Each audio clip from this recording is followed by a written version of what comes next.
एक गांव से दो बच्चे वृंदावन के लिए निकले। बच्चे मतलब जवान लड़के थे, 25 साल के थे, 25-30 साल के बीच की उम्र थी। दोनों जवान, दोनों के अंदर भक्ति का रंग लग गया।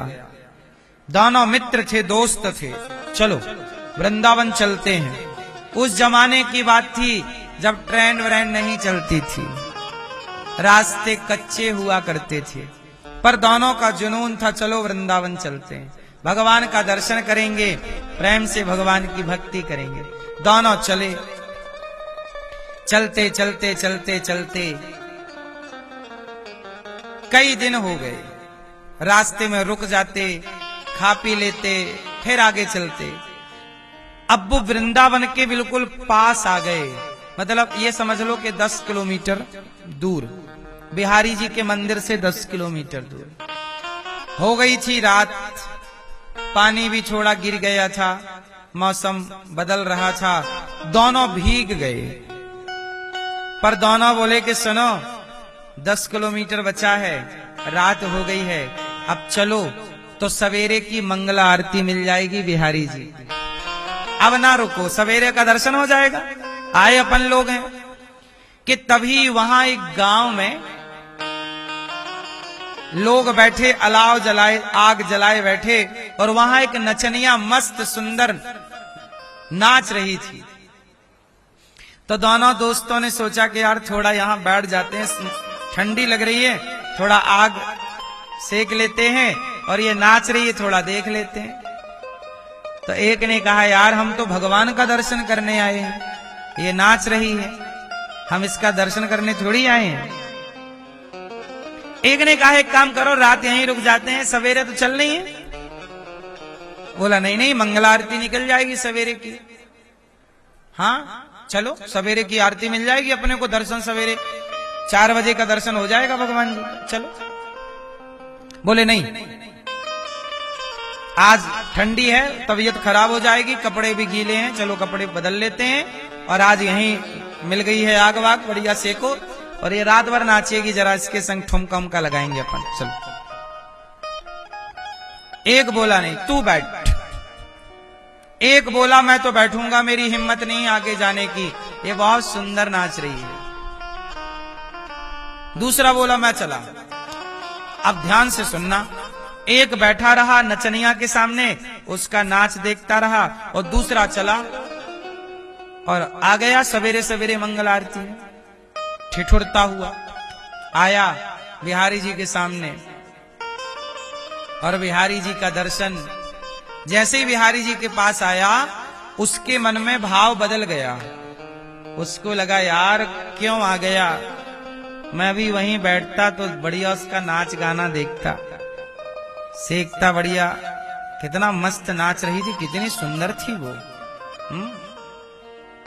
अब ये उस सुंदरी का स्मरण करने लग गया। वो खड़ा किसके सामने है? भगवान जी के सामने, बिहारी जी के सामने। वो चिंतन किसका कर रहा? उसके गाल कितने सुंदर थे, उसके बाल कितना अच्छा नाच रही थी, पतली कमर थी, उसका ध्यान कर रहा है, नचनिया का। और वो जो नचनिया के सामने बैठा था, वो धिक्कार रहा है अपने भाग्य, हे भगवान मैं कितना अभागा पापी हूं कि आया था भगवान के लिए, और यहां एक चमड़ी की सुंदरता में उलझ गया। वो बैठा नचनिया के सामने, और उसका ध्यान बिहारी जी में है, और जो बिहारी जी पहुंच गया उसका ध्यान उस नचनिया में है। संयोग देखो कि दोनों की मृत्यु हो गई, दोनों मर गए। और जब दोनों मरे तो दोनों का हिसाब यमराज जी ने किया। दोनों एक साथ ही लगभग मृत्यु हुई। यमराज जी के पास दोनों गए, यमराज जी ने खाता वही टटोला, तो कहा कि जो मंदिर में खड़ा था इसे नरक जाना पड़ेगा, और जो नचनिया के सामने था उसे स्वर्ग, उसे बैकुंठ भेजो। तो उसने, जो भगवान के सामने मरा, उसने कहा यमराज जी ये तो निर्णय गलत है आपका, मैं तो मंदिर में मरा हूं, भगवान के आगे मरा हूं, मुझे तो बैकुंठ मिलना चाहिए।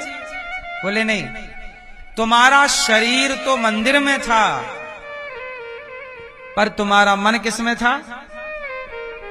उस नाचने वाली नृत्यांगना में था।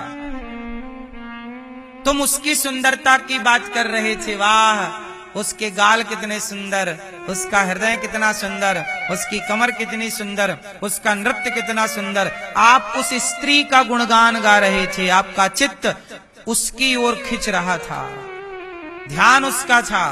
और वो जो उस नृत्यांगना के सामने था, उसके चित्त में बिहारी जी प्रकट हो गए। हे प्रभु, अपराधी हूं, क्षमा करना, आपका दर्शन नहीं कर सका। भगवान की छवि उसके चित्त में बसी थी। इसका मतलब ये हुआ कि शरीर कहाँ है इससे कोई फर्क नहीं पड़ता, मन कहाँ है इससे फर्क पड़ता है। इसलिए घर में रहकर भी आप दुनिया के किसी कोने में रहिए, पर अपना मन भगवान में रखिएगा। क्योंकि तन की प्रधानता नहीं है कि तन कहाँ है, प्रधानता किसकी है?